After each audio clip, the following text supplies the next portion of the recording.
கோவையில் அதிகார குரல் கூட்டமைப்பினர் கோவை மாநகராட்சி துணை ஆணையாளரை சந்தித்து தூய்மை பணியாளர்கள் மற்றும் ஓட்டுநர்கள் டிபிசி பணியாளர்கள் என தொழிலாளர்களின் கோரிக்கை மனு அளிக்கப்பட்டது. ஆணையாளரின் பதில் ஏற்புடையதாக இல்லை என அதிகார குரல் கூட்டமைப்பினர் தொடர் வேலை நிறுத்த போராட்டத்தை விரைவில் அறிவிக்க உள்ளதாக தெரிவித்தார்கள்.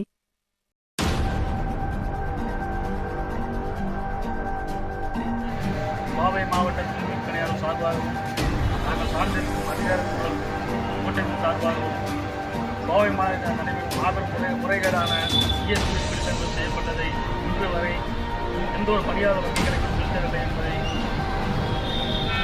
ஆணையாளர்கள் மனு கொடுத்துள்ளோம். சம்பந்தமாக அடுத்த கட்ட நிகழ்வு சொல்வதாக பதிவிட்டுள்ளார். ஆனால் அவர் கூறிய பதில் எங்கள் கூட்டமைப்புக்கு ஒத்துக்கொள்ளவில்லை. அடுத்த கட்ட நடவடிக்கையாக மாநகராட்சி அலுவலகம் முற்றுகை போராட்டம் நடைபெறும் என்பதை அதிகார கூட்டத்தின் மூலமாக தெரிந்து கொள்கிறோம்.